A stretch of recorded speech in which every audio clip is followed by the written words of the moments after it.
you, Maharaj. Okay, thank you, Prabhu. Hare Krishna. Maharaj can start the class. Maharaj is okay, you can start the class. Okay.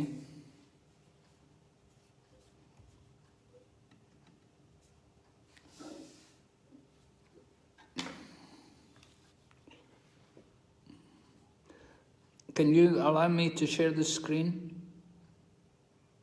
Yes.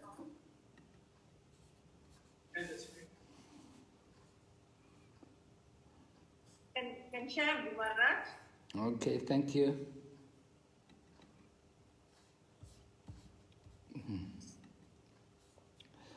Om Namo Bhagavate Vasudevaya.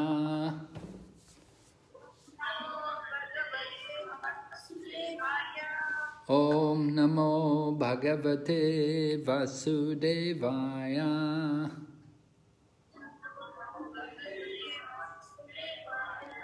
Om Namo Bhagavate Vasudevaya.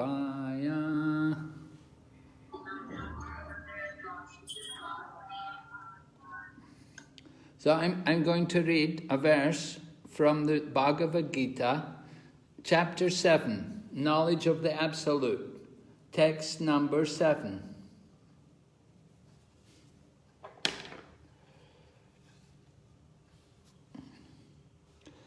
Mata parataram nanyat kinchid asti dhananjaya mai sarvam idam protam sutre manigana eva.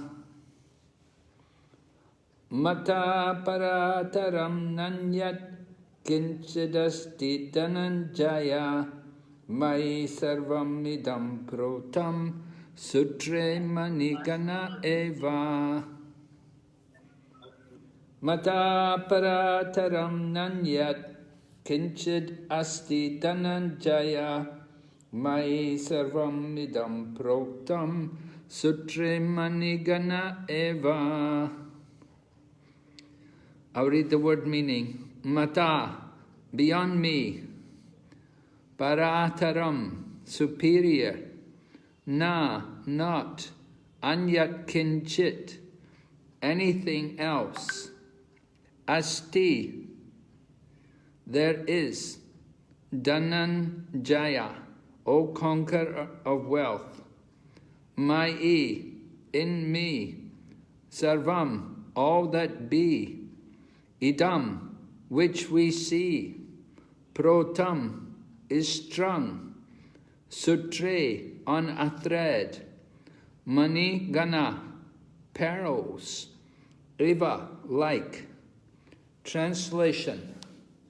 O conqueror of wealth, there is no truth superior to me.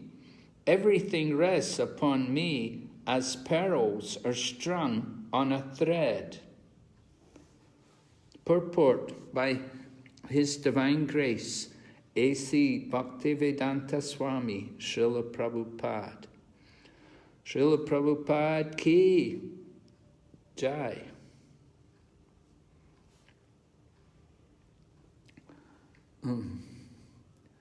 There is a common controversy over whether the Supreme Absolute Truth is personal or impersonal. As far as Bhagavad Gita is concerned, the Absolute Truth is the personality of Godhead, Sri Krishna, and this is confirmed in every step. In this verse, in particular, it is stressed that the Absolute Truth is a person, that the personality of Godhead is the Supreme Absolute Truth, is also the affirmation of the Brahma Samhita. Ishvara Paramakrishna Satchid Ananda Vigraha. That is, the Absolute Truth, personality of Godhead, is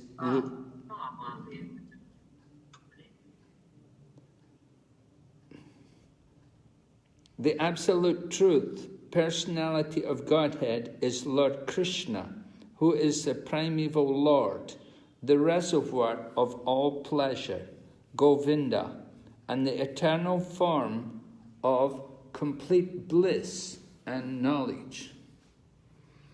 These authorities leave no doubt that the absolute truth is the Supreme Person, the cause of all causes.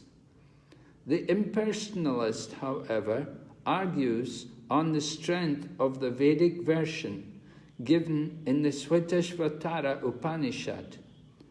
Tato yad uttara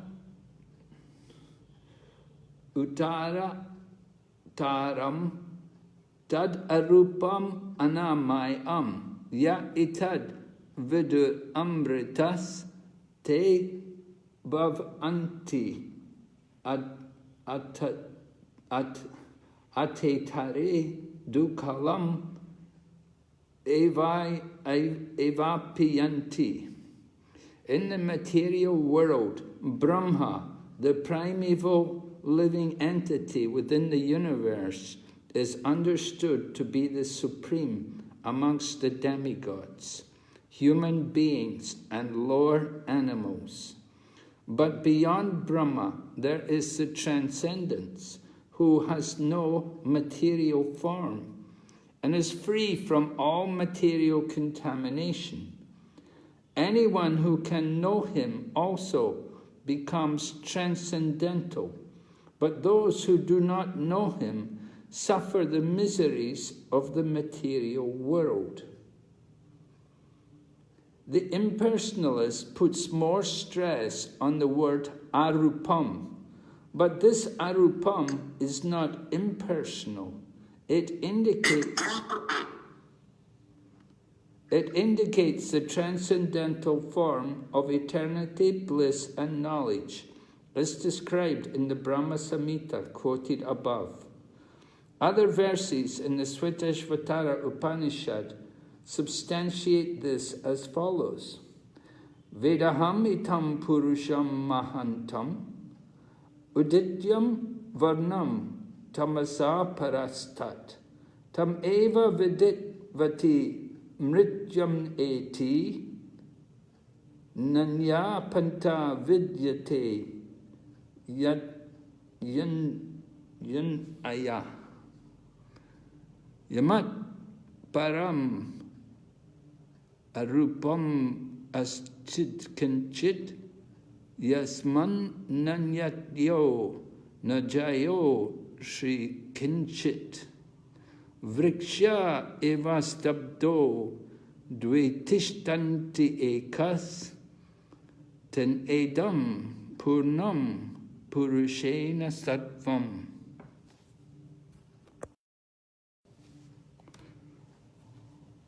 I know that Supreme Personality of Godhead, who is transcendental to all material conceptions of darkness. Only He knows Him.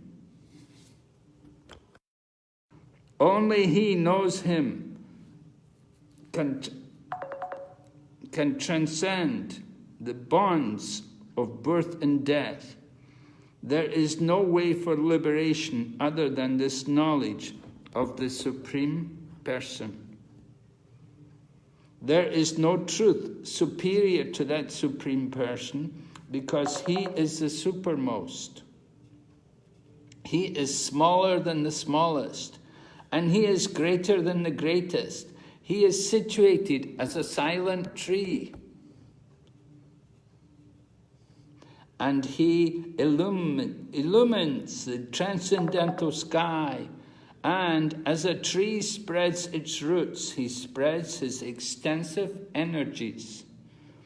From these verses, one concludes that the Supreme Absolute Truth is the Supreme Personality of Godhead, who is all-pervading by His multi-energies, both material and spiritual.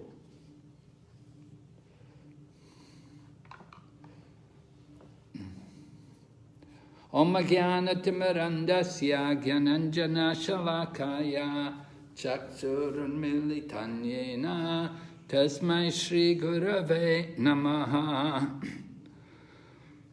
Namam Vishnu Padaya Krishna Prastaya Bhutale Srimati Bhakti Vedanta Swami Niti Namane Namaste Saraswati Devi Gauravani Pracharine Nirvisesha Shunyavadi Paschatya Deshatarine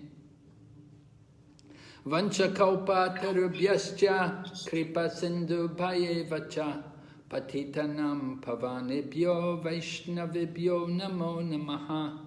Jai Shri Krishna Chaitanya Prabhu Nityananda Shri Advaita Gadadhar Shri Vasadi Gaur Bhaktavinda Hare Krishna Krishna Krishna Hare Hare Hare Rama Rama Rama Hare Hare.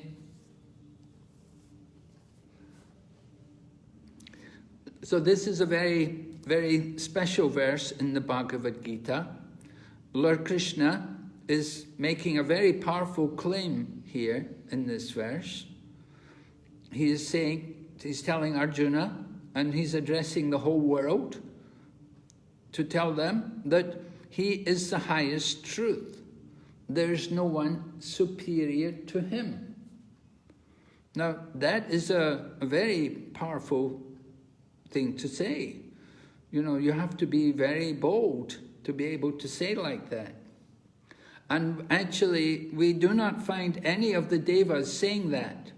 We don't find Lord Shiva or Lord Brahma or Indra or any of the devas ever saying that they're the highest truth. Only Lord Krishna says this here in the Bhagavad Gita. It's a very important verse to remember. And Lord Krishna himself gives an example to support it. The example is given about pearls which are strung on a thread. Now, just like you may wear a necklace of pearls around your neck, and you may not see the thread. The thread is what is holding everything together. But we don't see the thread. In the same way, Lord Krishna says, everything rests upon him.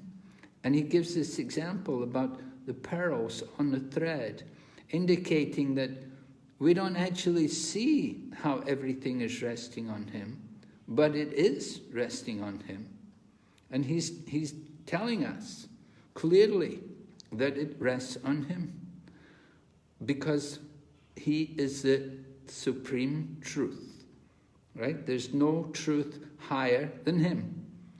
So in the purport, Srila Prabhupada guides us to understand this verse by giving different examples.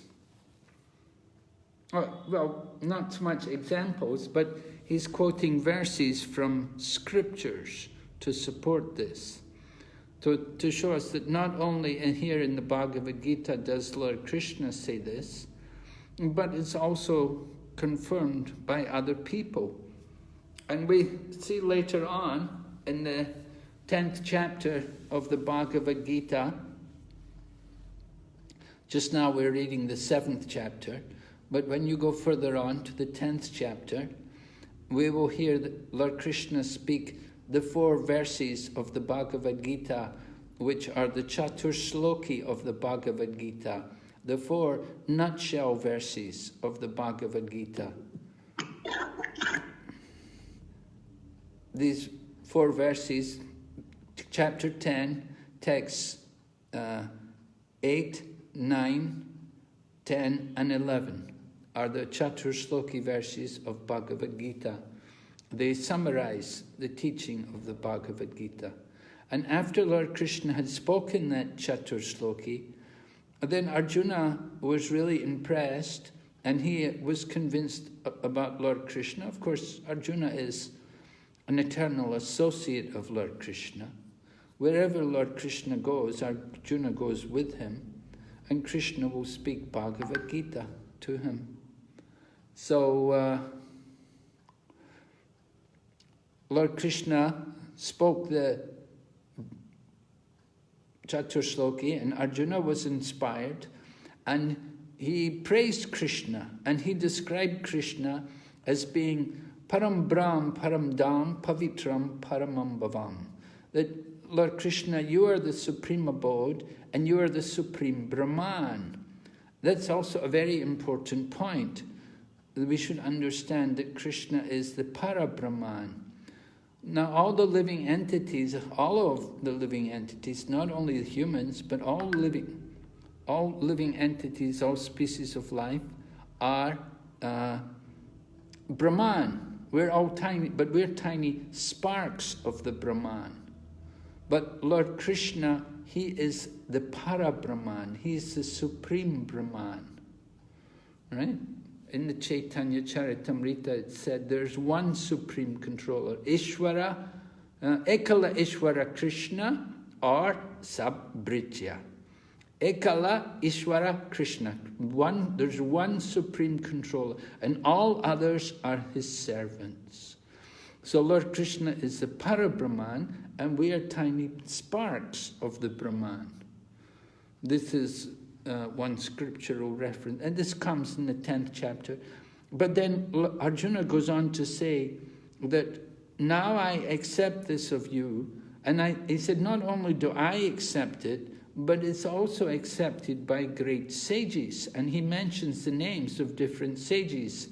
Asita, Devala, Vyasa, Narada, Asito, Devalo, Vyasa, Swayam Eva Bravishime. Asita, Devala, Vyasa, Narada. He said, these are all great sages. He said, they all accept Lord Krishna. It's the supreme controller. It's the highest truth. And Arjuna said, now I am also accepting this. He said, in the past, these great sages, they had already realized your position. He said, I also accept that this is you. You are the supreme truth. You're the highest truth. So the great sages support Krishna as the supreme truth. The scriptures support Lord Krishna as the supreme truth. Right? You want to establish something, we have to establish on the basis of sadhu, shastra, and guru. So sadhus like Asita, Devala, Vyasa, Narada, they all accept Krishna as the supreme. And shastra, we're looking in the purport here, different evidences from the scriptures to establish Lord Krishna as the supreme truth. And guru, Srila Prabhupada, he's the guru of all of our devotees in our Krishna conscious society. Srila Prabhupada also tells us that Krishna is the supreme personality of Godhead. He is the highest truth. And we see even 500 years ago, Chaitanya Mahaprabhu, when he was in Mayapur, he asked Lord Nityananda, along with Haridas Thakur, he asked the two of them that they should go door to door to everyone. And what should they teach? He told them, he said, Prati gari gari giya koro e bhiksha, bolo Krishna, bhajo Krishna, koro Krishna shiksha. He said, I want you to go to every alley and every street, knock on every door, and then when the people open the door, fall at their feet and beg them to chant the holy name of Krishna and to worship Krishna and read the books about Krishna. Why Krishna? Why only Krishna?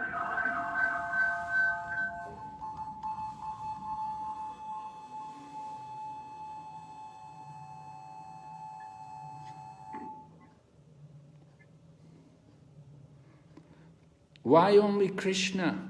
Why did Lord Chaitanya tell Lord Nityananda and Haridas only to tell people to chant Krishna's name? Why didn't they just tell them chant any name? No, because Krishna is the supreme truth. It's Krishna who's the personality of Godhead. No other God is the supreme. no one else is equal to Lord Krishna. So Prabhupada quotes some verse. Well, first of all, Prabhupada explains there's always some controversy between different people. Different people meaning the different philosophers and those on the spiritual path. There are two spiritual paths. One is personal and the other is impersonal. Those on the personal path, they accept that there's one supreme person. There's an original personality behind the creation. But there's another path, which is the impersonal path. Recording in progress. On the impersonal path, people think ultimately there's only the oneness, an energy without personality and without variety. So the impersonal path is sometimes called Advaita. Advaita meaning one.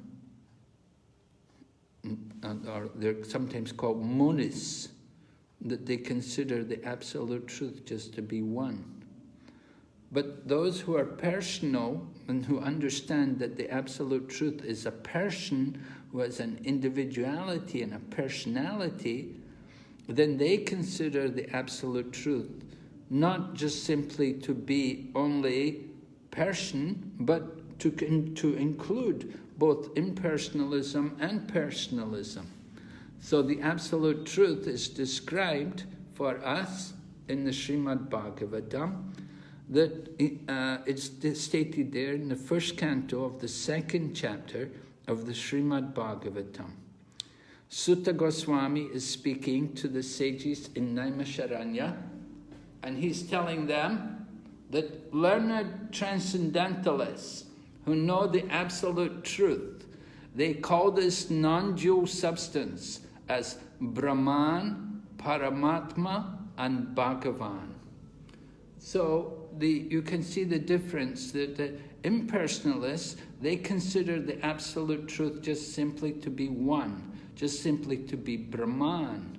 But the personalists, in other words, the devotees, they consider the absolute truth to include Brahman, to include Paramatma, but also there is a supreme original personality of Godhead, Swayam Bhagavan, Lord Sri Krishna. Right? We're calling Lord Krishna as the Swayam Bhagavan. He possesses all opulences. He is a person. The absolute truth is a personality. We want you all to understand God is not just simply energy. He possesses energy, but he is a person. And he is the creator behind this creation. And we often give the example, where does the world come from? And sometimes people say, well, it's just coming from light. It's coming from energy. They think there's no God behind the world. That is ignorance, to think that there's no God behind the creation. Creation means there must be a creator. There must be a personality behind this world. And that personality, that supreme personality, is Lord Sri Krishna. Krishna means the all-attractive. Here in the Bhagavad Gita, Lord Krishna is speaking Bhagavad Gita. When he speaks, Srila Vyasadeva has written Sri Bhagavan Uvacha. Srila Vyasadeva describes Lord Krishna as Bhagavan. Bhagavan means one who possesses opulence. And these opulences are described by Parashara Muni. Parashara Muni is the great sage who happened to be also the father of Srila Vyasadeva. So he has defined Bhagavan to be one who possesses wealth, fame, beauty, knowledge, strength, and renunciation. Lord Lord Krishna possesses all of these things greater than any other personality. Nobody can equal Lord Krishna in these opulences. Somebody may be famous. How long are they famous for? Look at Lord Krishna. He spoke the Bhagavad Gita 5,000 years ago, and he's famous today. But even 5,000 years ago, he'd spoken it millions of years earlier than that to the sun god. Lord Krishna's fame is not limited to just this one planet. Lord Krishna's fame is not limited to just this material creation. He is the Lord of both the material and the spiritual world. So who could be more famous than Lord Krishna? And who could be more attractive than Krishna? To have beauty is certainly an opulence of the world. And we see how people will spend a lot of time and a lot of money in order to increase their beauty. But Lord Krishna, he has a spiritual body. His body is not material. Therefore, his body doesn't suffer from the problems which we have with our material bodies. We grow old and we suffer disease, and ultimately we all die. We give up the body and change the body. Lord Krishna, he also he has many different forms. He has countless forms. Anantarup is one of the names of Krishna. Lord Krishna appears in many different forms, but his forms are always spiritual. They don't suffer old age, they don't suffer disease, and he does not die. All of the forms of the Lord are eternal. Therefore, when Lord Krishna came in this world 5,000 years ago, he stayed here for 125 years. So during that time, he still remained like a young man. He didn't grow old. Although he was a grandfather, he had many grandchildren, but still he looked just like a young man in the prime of youth. This is the beauty of having a spiritual body. Lord Krishna has these different opulences, because Lord Krishna is the Lord of the spiritual world. So in the purport, Srila Prabhupada quoted that very important verse from the Brahma Samhita, which is actually the first verse spoken from the 5th chapter by Lord Brahma, where he said, Ishvara Parama Krishna. Krishna is the supreme controller. And then he goes on to describe Lord Krishna, Satchit Ananda Vigraha, that he has a form which is eternal, full of bliss and knowledge. Now we have a body, we have a form, but our form is simply blood and bones and veins and horrible things and mucus and stool. Oh, disgusting elements. We know when you open the body and, oh, it's terrible, it's frightening to look inside the body. When young people are training to become doctors, they have to cut up dead bodies, and many of them faint in the beginning because it's just so horrible looking inside a person's body, even a dead body. So Lord Krishna, however, his form is very different. His form is Satchit Ananda Vigraha. His form is eternity, knowledge and bliss. Now we have a form, our bodies also have form, but our forms are not eternal. Our forms are asat. They're temporary. And our forms are not full of knowledge. Our forms are ignorance. Asat, achit, and nir ananda. Our forms are not blissful. Our forms are full of misery, because that is the nature of the material world. We have material bodies and we suffer all the miseries of material life. Lord Krishna, in comparison, just the opposite. He's coming from the spiritual world, and he is a spiritual form, full of bliss, eternity, and knowledge. We can also develop a spiritual body, but not quite to the extent of Lord Krishna.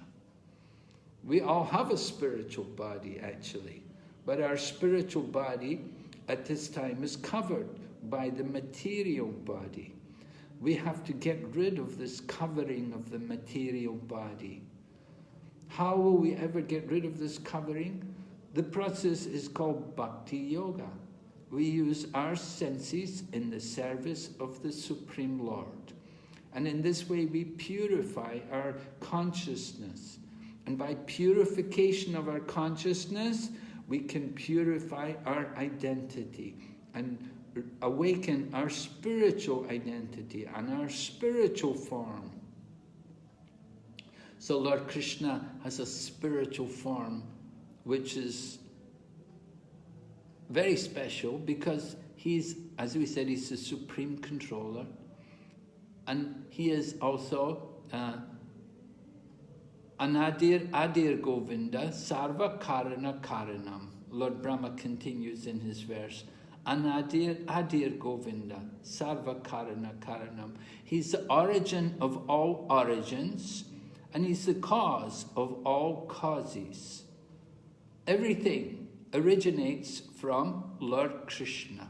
Lord Krishna is the origin of all origins. We want to know, where did life originate from? Where does it all come from?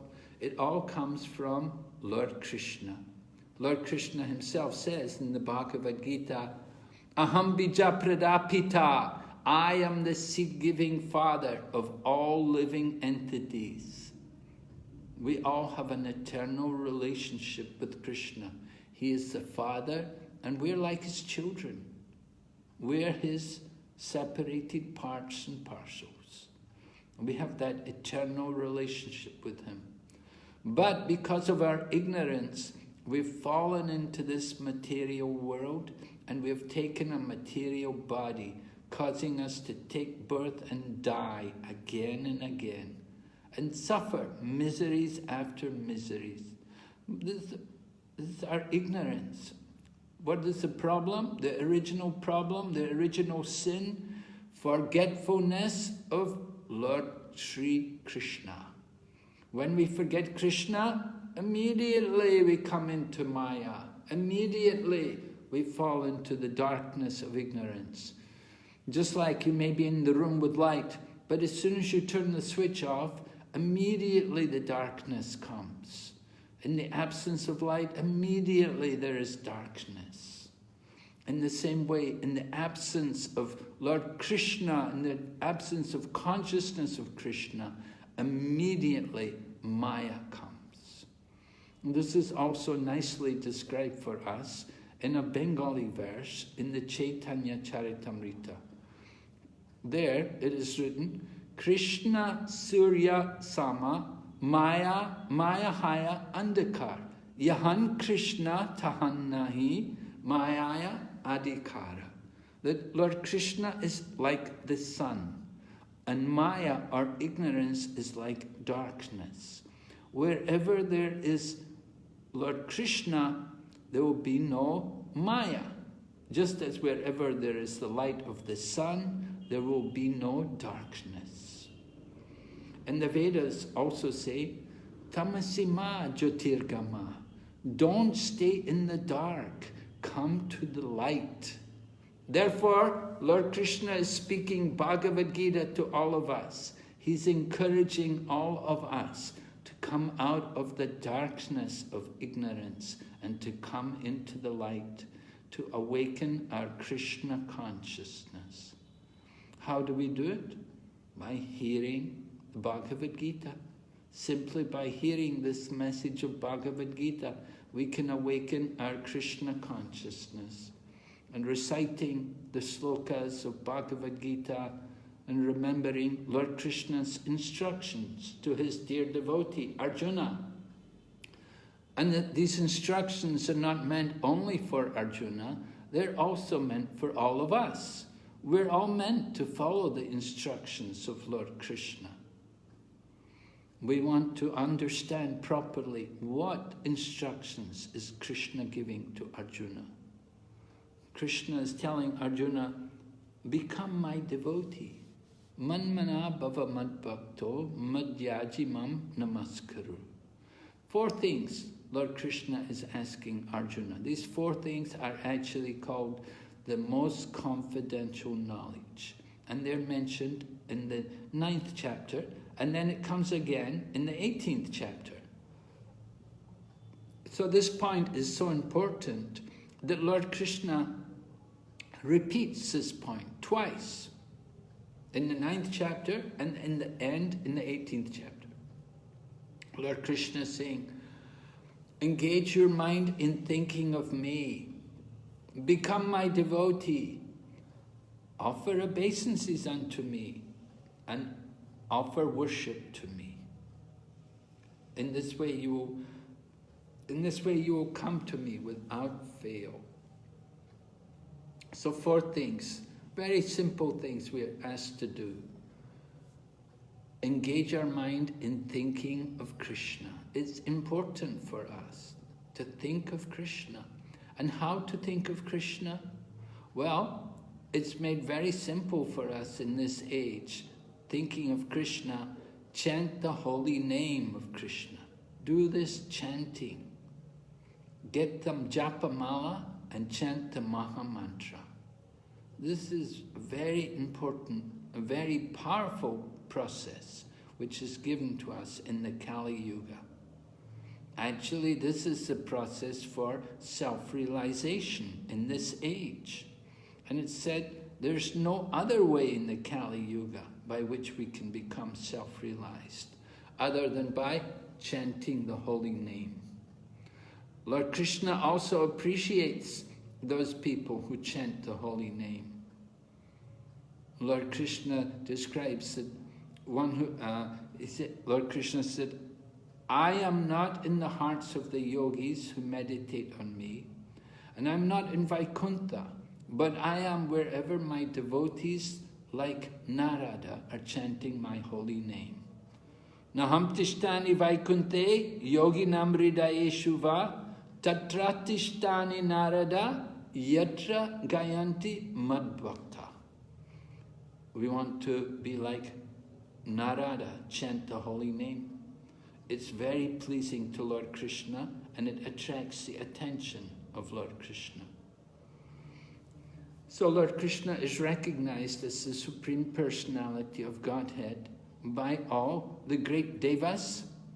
And it's said actually later on in the 9th chapter, or 10th chapter, text number 2, Lord Krishna says, Name vidu suragana.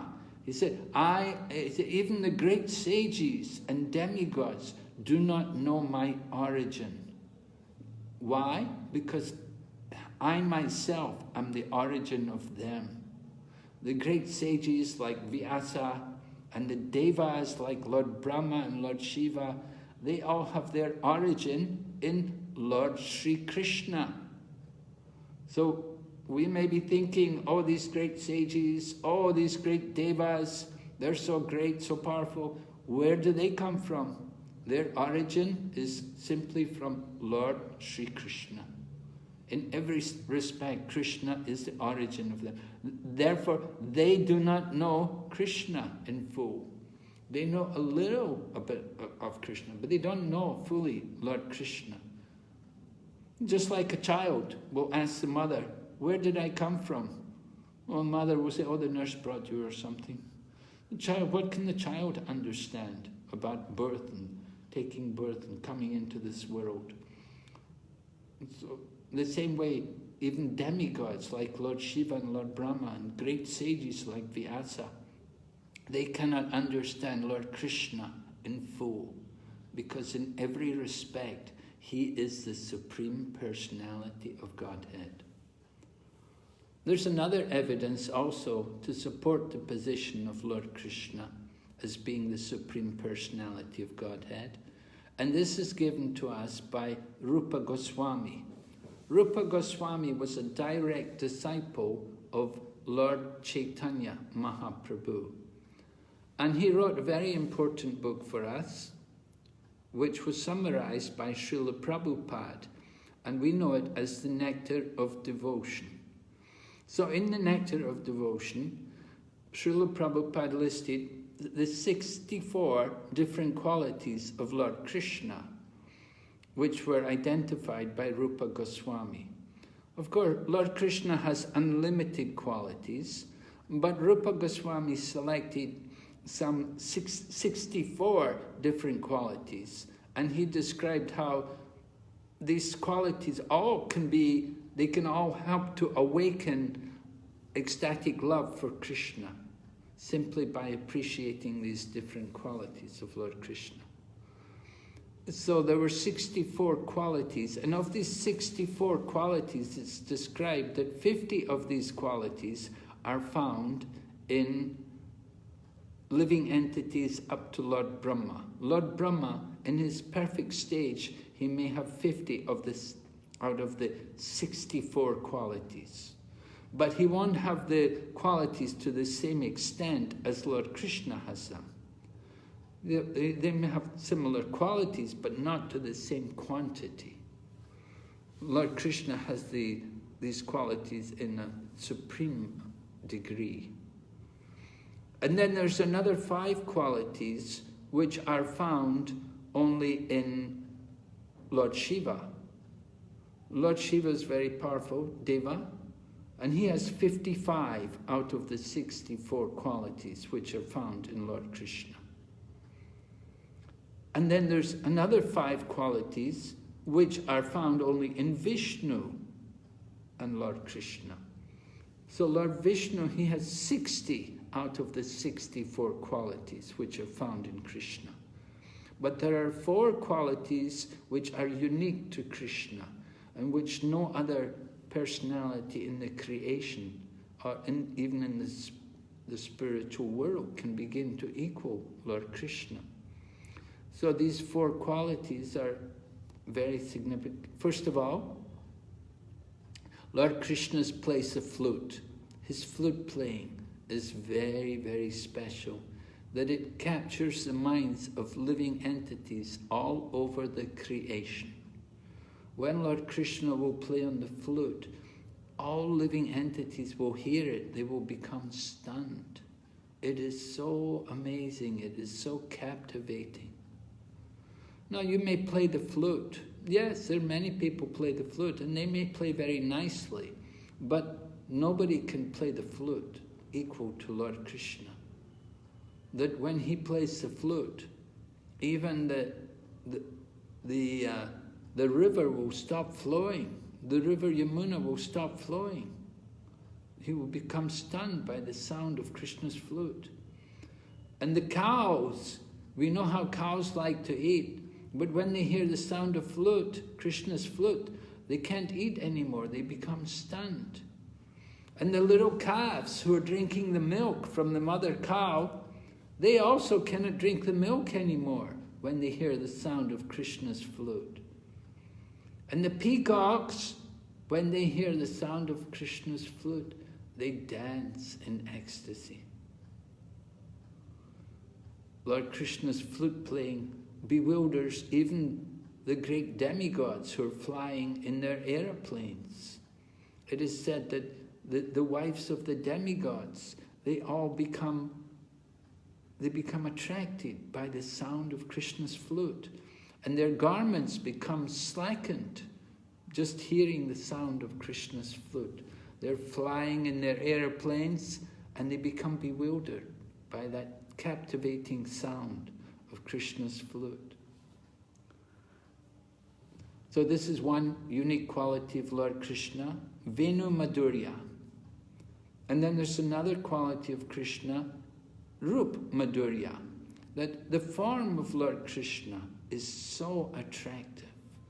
Lord Krishna is just so bewildering. He's so beautiful and so attractive that Everyone becomes bewildered. Even Lord Krishna himself, when he sees his own reflection on the marble floor of his palace, if he sees his own reflection, he becomes bewildered and he thinks, who is this personality? All the different demigods, they feel so fortunate just to be able to see the form of Lord Krishna. It is so wonderful. Anyone who sees the form of Krishna even once, they can never forget. They can never ever lose the remembrance of Lord Krishna. We, as devotees, we see the form of Lord Krishna in the deity. We go to see the deity, and by seeing the deity, we remember Krishna. Rupa Goswami tells us, he warns us, he said, don't go and see the form of Govinda, who is standing on the banks of the Yamuna at Kesigat, who is standing in a threefold bending form, skillfully playing on the flute.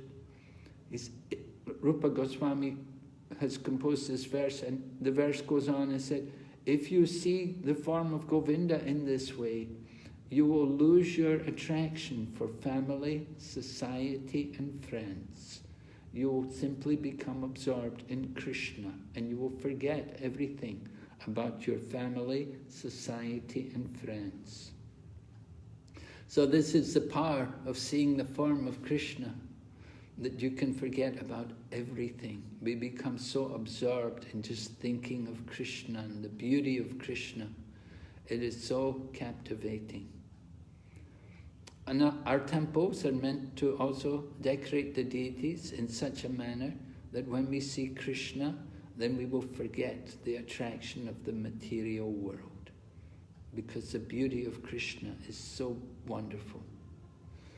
So, we said Venu Madhurya, Rup Madhurya, then Lila Madhurya, pastimes. The pastimes of Lord Krishna are also supremely attractive. Oh, actually, I meant to tell you about Rup Madhurya, that even Lord Vishnu, now Lord Vishnu is almost like Lord Krishna, but even Lord Vishnu, he is attracted to see the form of Lord Krishna. And there's a wonderful pastime about that, how there was a Brahmana whose wife was giving birth, but every time the child was born, it was a miscarriage. So this Brahmana was living in Dwarka, and he came to Dwarka to protest that, you know, you're the king, you're supposed to protect my wife, you're supposed to protect my child, but they're dying at birth. And so, you know, Arjuna vowed that I will protect your wife, next child I will protect. But then when the Brahmana's wife had another child, again the same thing happened. And so Arjuna was in a big problem, because he'd vowed to give up his life if he could not protect the Brahmana's child. So then Lord Krishna took Arjuna to help him to get the Brahmana's child back. And they went to the causal ocean, and they went to see Mahavishnu there.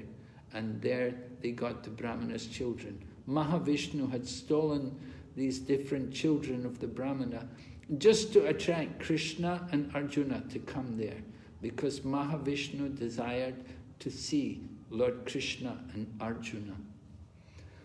This is the power, this is the beauty or the attraction of Lord Krishna, that even Mahavishnu is attracted to see the form of Lord Krishna. It's so wonderful. And then Lila Madhurya, the pastimes of Krishna, also very, very attractive, very wonderful to hear. And the most wonderful of all the pastimes of Lord Krishna is his performing Rasa Lila with all the gopis. Lord Krishna brought the most beautiful ladies to the most beautiful place in the most beautiful time of the year. The time of the year was Sarat Purnima, on the time of the full moon. And he brought them to the forests of Vrindavan, in the groves of Vrindavan forest. And the ladies were all the cowherd ladies of Vrindavan. They were all actually goddesses of fortune who had come to take birth and to take part in Lord Krishna's pastimes. So Lord Krishna entered the forest with these gopis and they danced Rasa Leela. And this pastime is so wonderful, it captured the minds of all the great demigods. And we see demigods like Lord Shiva, he wanted to go in the Rasa Leela. And Lakshmi also, she performed austerities, she wanted to go in Rasa Leela. And Narada Muni, he also wanted to go to Rasa Leela. They all wanted to take part in this Rasa. This pastime is so wonderful. Lord Krishna personally dances with all these gopis, and they enjoy the embrace of Lord Krishna. And then one final quality of Lord Krishna, which is supremely unique to him, and that is Bhakta Madhurya. That the devotees, Lord Krishna is always with his devotees. He's never alone. He does not come to the world alone, but he comes with all of his devotees. Just as 5,000 years ago, when the world was overburdened by demonic kings, Lord Brahma went and prayed to Lord Vishnu. And that time Lord Vishnu told Brahma that, don't worry, we're all going to take birth in the Yadu dynasty, and we will come to the earth and we will arrange to remove the burden on the earth. And it happened that Lord Krishna came, and he came along with Lord Balaram, his original expansion, and then so many others also came in Krishna's pastimes. There were his eternal associates from the spiritual world. They came with him. And even great demigods also came to take part in the pastimes of Lord Krishna. So these four qualities are unique to Lord Krishna. And this is another reason why we establish Lord Krishna as being the highest truth. There's no truth superior to me, Lord Krishna says. The absolute truth. You know, what do we know about truth? We know relative truth. There's relative truths. Today it's true, tomorrow it's not true. That kind of truth, it changes all the time. But there's one absolute truth. And the absolute truth is that Lord Krishna is the original Supreme Personality of Godhead. And the Brahman is his energy, his impersonal energy, and the Paramatma is also his expansion of his original form. And Lord Krishna has unlimited forms, and they perform the most wonderful pastimes for the pleasure of his devotees. So we want all of you to consider very carefully the position of Lord Krishna, how he is the original Supreme Personality of Godhead. And therefore it befits us, it behooves us that we must surrender to him. We must give up all irreligion and simply take shelter at his lotus feet and become his humble servant. In this way we make our life successful. All right, we will stop now and we will ask, is there some questions?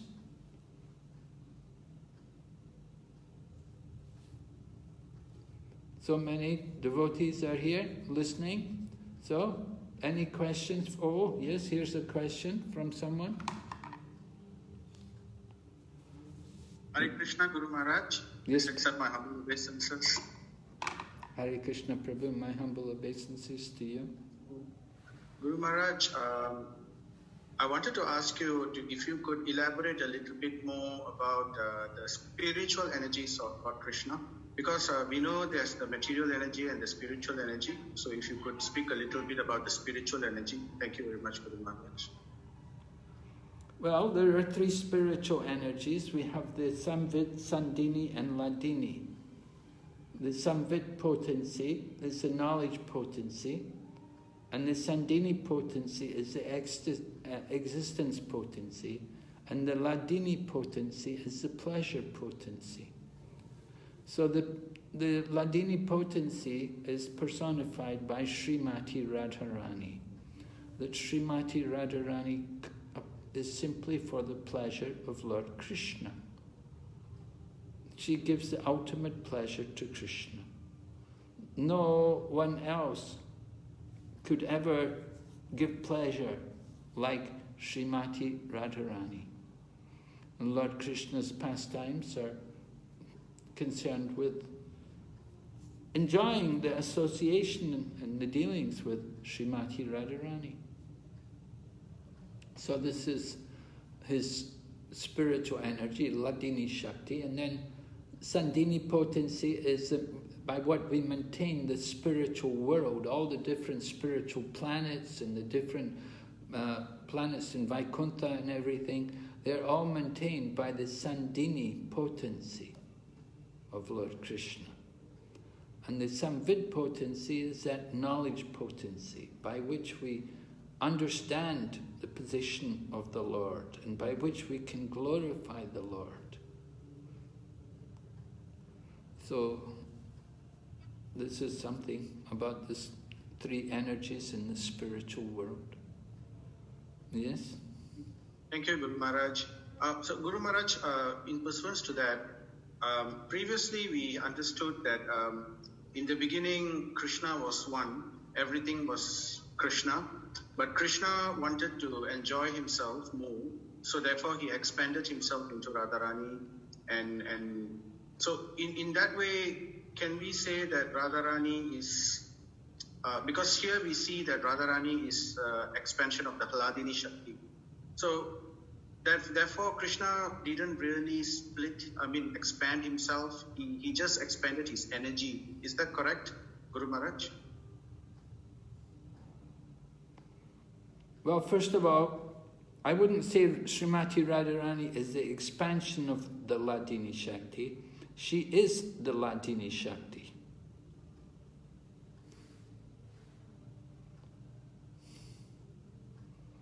There's a difference here. Now, to say that Lord Krishna expands himself by his energies, well, it's not usually quite like that. That Vishnu Tattva, Lord Vishnu, you know, Vasudev Krishna, we have Vasudev Krishna and Shamsundar Krishna, we have the different forms. We can't really say that Vasudev Krishna or Mahavishnu is Krishna's energy. They are Krishna. Krishna personally expands himself. Now Krishna's energy is something different. Energy is something more that's impersonal, but we're talking about persons. When we speak about energy, that becomes impersonal, the impersonal energy, the light, the fire, the heat. You know, it's all impersonal. But if we're talking about Vishnu and avatars and so, these are persons, these are not energies. But at the same time, Guru Maharaj, you are saying that Radharani is Hladini Shakti itself, and we also understand that we are also Tatashta Shakti, and at the same time we are also described as Amsa, the Jivas. So it's a bit confusing over there, so that's the thing I'm asking. Well, Srimati Radharani, she is the Hladini Shakti, so that's a spiritual energy, right? We say Radha and Krishna are one, but they separated themselves eternally. But then Chaitanya Mahaprabhu comes and he said Radha and Krishna again became one in the form of Chaitanya Mahaprabhu. So Radha and Krishna are one originally. And Radharani appears for the pleasure of Krishna. And we are Tatastha Sakti, But originally we belong in the spiritual energy. We're actually meant to be spiritual, but because of our rebellious nature and because of our misuse of independence, we're in the material world. So we cannot, we are tatastha, we are tatastha Shakti. At the same time, we're personal, we're persons, we are the Prakriti. We are the Krishna's Prakriti. Now, this is the position of the living entities, but do we put Krishna's own avatars, Krishna's own forms as Prakriti? That's not Prakriti. You know, Krishna himself is his different incarnations. They're not Prakriti. This is Krishna. There's a difference. Okay, Guru Maharaj. Thank you. Because we are also called Prakriti, the Jivas. At the same time, the Jivas are also called Amsa. So, is that the way to understand then? Like, we are also energy of the Lord, at the same time we are his part and parcels. Yes. So Radharani is in the same category. She's like, she's much greater, of course, but she's part and parcel as well as energy. No, we can't bring Radharani down to that kind of level. No, I'm not bringing her down, just wanting to understand the difference between the energy and the expansion. Well, Hladini Shakti is a totally spiritual energy, pure spiritual energy.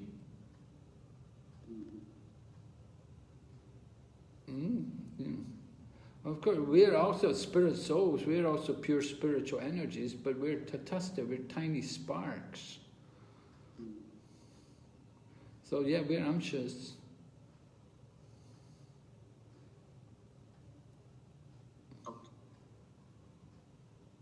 We have to be cautious. We have to look for evidence to support the kind of statements. You know, you want to come up, whatever you're concluding, you have to support it with scriptural evidence. So just be cautious, you know, what conclusions you come to. You definitely want to support it with evidence from scriptures. All right, Yuvati Sachi has a question. Hare Krishna, Guru Maharaj, please accept my humble obeisances. All glories to Srila Prabhupada. Can we say that impersonal liberation is not a real liberation because this is without Krishna? Yes, we can say that. Because impersonal liberation is not always eternal, because you may fall back to the material world from impersonal liberation.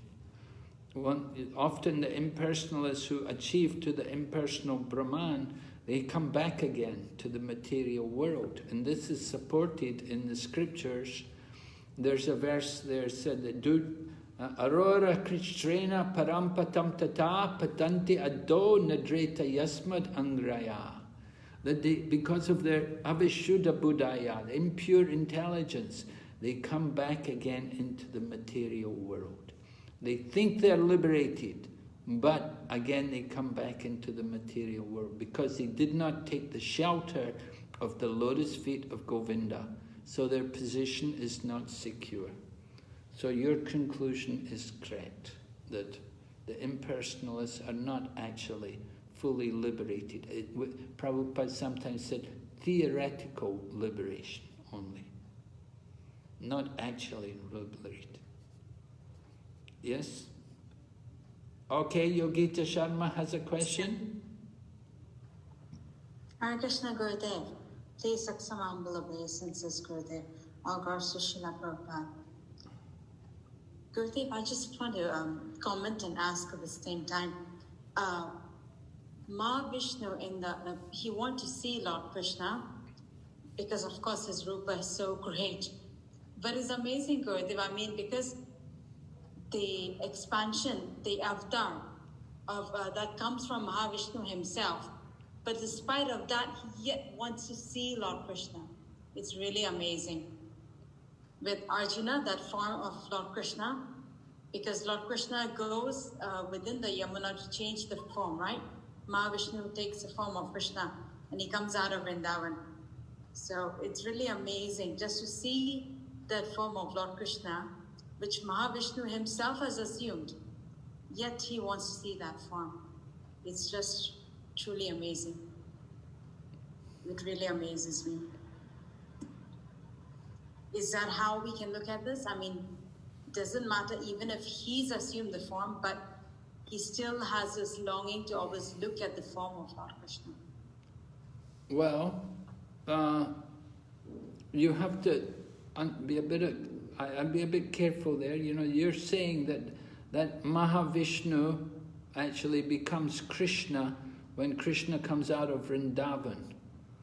But we don't usually describe like we describe that the difference is Sham Sundar Krishna in Vrindavan and Vasudev Krishna outside of Vrindavan. Vasudev Krishna. Although when Akrura went to take bath, he saw Mahavishnu resting on Anantashesha. He saw that. He did see the Anantashesha and Mahavishnu forms. He saw these. But that, you know, you can't just simply conclude that Mahavishnu took the form of Lord Krishna. Ah. Okay. Because that's what they keep on saying in the classes that we have here. That is Mahavishnu having taken the form and coming outside Vrindavan. So I thought, okay. They're saying Mahavishnu has taken the form of Krishna? Yes, Gurudev. Lord Krishna, yes, that is what they say, Gurudev. Well, I don't know. I mean, just because they saw that because Akrura, when Akrura went to take bath, he saw Mahavishnu there? Yeah. Well, I don't know where they get the evidence to support that. I don't know. I've never heard this before. Oh, not that he saw Mahavishnu there. What they say is that Krishna never leaves Vrindavan. So Mahavishnu assumes the form of Lord Krishna from there, and he's the one who comes out. Yes, it's true. Krishna never leaves Vrindavan, but there's the other Krishna. There's Vasudev Krishna. Ah, so that's still not yet Mahavishnu assuming the form of Lord Krishna. We can't put it that way, right? Well, I never understood it to be like that. I don't know. I never heard this before. I'll inquire about it from others and see what they say. But you know, it's something new to me. I never read it in Prabhupada's books. Ah, okay. Heard that way in a couple of classes, so it'd be so nice, Gurudev, you know, you could advise me on this. It would be a better way of understanding and explaining to people then in the future in the classes. Okay. Thank you, Gurudev. Thank you very much. Hare Krishna. Hare Krishna. Okay, and so what, is that one more question here from Vaishnava Vani? Hare Krishna. Guru Maharaj, please accept my humble obeisances. All glories to Prabhupada. Guru Maharaj, you explained that how this verse is proving that Krishna is a personality. He is not impersonal. So I was I was thinking, like Krishna says in the verse that everything rests upon me, that he is behind everything. So from this, how can we tell that Krishna is a person? Is it like all the varieties are coming from him? So he should be a personality. We should take like that, or how does this verse exactly prove that Krishna is a personality? Well, we can argue that we're persons, how could we be something greater than the person behind the creation? If we are persons, we have to understand the Supreme Lord, He must also be the Supreme Person. Because the Creator cannot be anything less than His creation. Yes, Guru Maharaj. Yeah, I get it. So just by logic, we would argue like that. And then we're giving evidence from the scriptures. We're presenting these different references which are all there in the purport from different scriptures, from the Vedas and all different things. And then we're arguing also that if there's a creator, if there's a creation, there must be a creator. How do they explain the origin of the world? They say the world just came about by chance. They say life comes from chemicals. Interaction of chemicals will create life.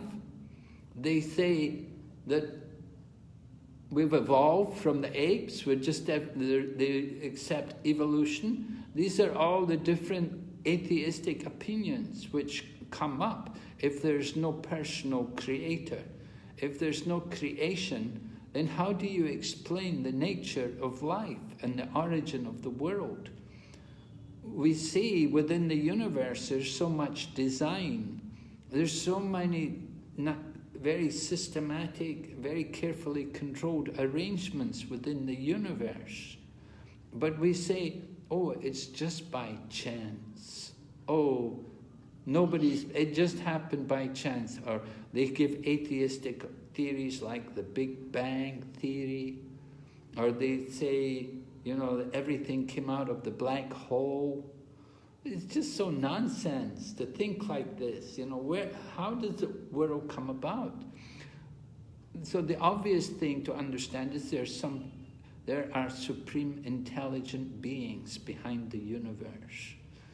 Just like if we give a very simple example, you look at a city like Geneva, and you see in Geneva they have roads and they have transportation and communication and everything is there. They have hospitals and schools.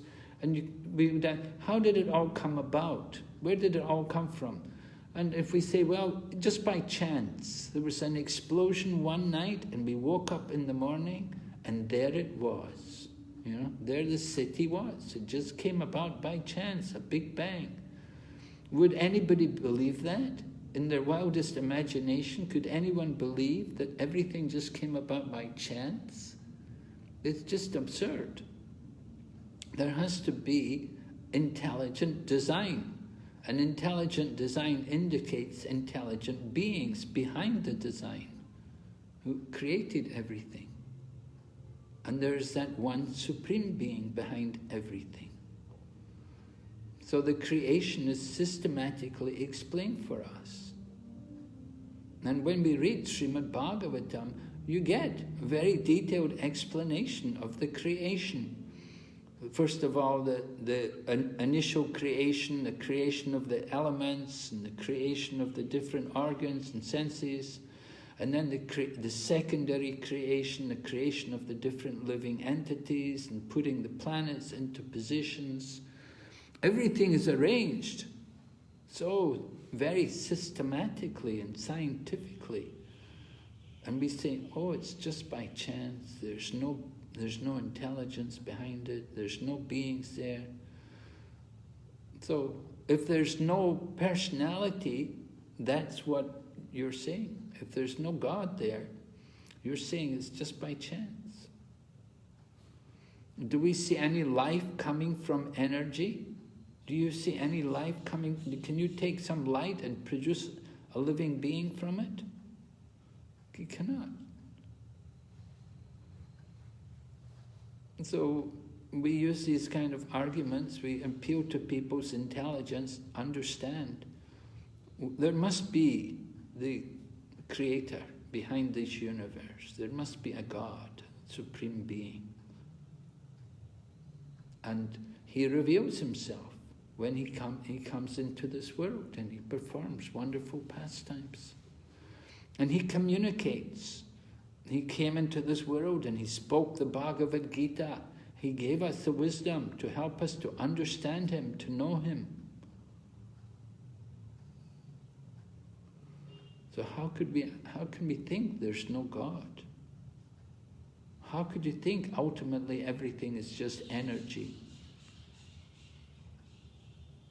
It's just not possible. Yes, Guru Maharaj. Very clear now. Thank you, Guru Maharaj. And just one more clarification, Guru Maharaj. You explained about Bhakti Madhurya, where Krishna one of the qualities where Krishna comes always with the associates. So when the Vishnu incarnation comes, is mostly alone, right, Guru Maharaj? It's like that. When Vamana avatar comes, it's not with the associates.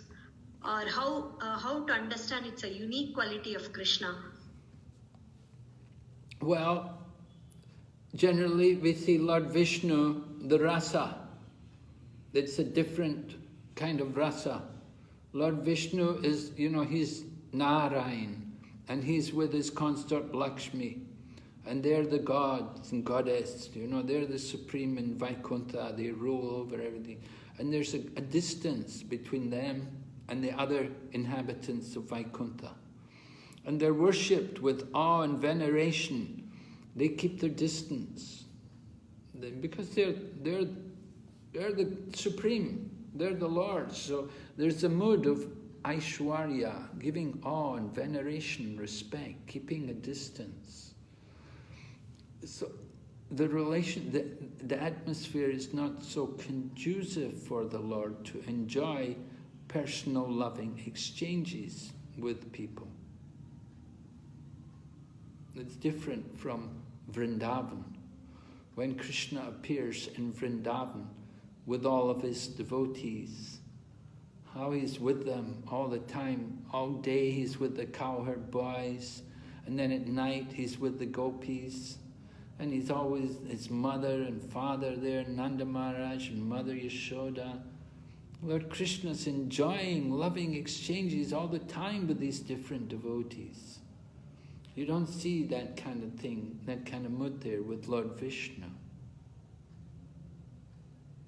So Lord Krishna's mood is more madhurya, it's more loving intimacy and loving exchanges. But the Lord of Vaikuntha, Lord Narayan, Lord Vishnu, it's Aishwarya. Aishwarya, people who have opulence, they don't mix so well. They like to keep their distance, they want to look good, and they don't mix up very well with others. They live in their own world. Difficult for them to move around, they keep themselves away. But Lord Krishna, he's a cowherd boy. He's with all his friends. Everybody loves him. Everybody's with him all the time. They can't wait to be with him every moment. It's very different from Vishnu. Okay? Yes, Guru Maharaj. Thank you so much for the detailed explanation. Thank you. We have time only for the last question, Guru Maharaj. Okay. So I think Narayan Prabhu has got a question. Really? Okay. Hare Krishna, Maharaj. Please accept my humble obeisances. All glories to Srila Prabhupada. Maharaj, if Lord Krishna has 64 qualities, what about Lord Balaram Maharaj? Does he have the 64 qualities? Yes, Lord Balaram, you could also say like that. There's the only difference between Lord Balaram and Lord Krishna is in their color. Lord Krishna is a different color from Lord Balaram. But otherwise, they're the same. They're very similar. They're two brothers. They're both sons of Vasudeva. And Balaram's, of course, the older brother. One day, Prabhupada asked the devotees, who's strongest, Krishna or Balaram? So then they looked at the picture of the deities in Vrindavan, and they saw how Lord Balaram is leaning on Lord Krishna. And they said, yes, Lord Balaram's holding up, Lord Krishna's holding up Lord Balaram. So Krishna's stronger. But otherwise, they're the same. Yes. So those 64 qualities of Lord Krishna, he has his devotees. Lord Balaram also has his devotees. They have different sets of gopis. Krishna has his gopis. Lord Balaram has his gopis. Lord Balaram didn't have 64. He didn't have 16,000 wives. Lord Balaram only had 2 wives. But Lord Balaram also dances Rasa Leela with his devotees in Vrindavan. Okay, thank you very much. So, thank you all the devotees for the questions, and thank all the devotees for participating, and hope you have a nice evening. Hare Krishna, Srila Prabhupada ki jai. Hare Krishna Maharaj. Gaur Bhakti Vrinda ki jai.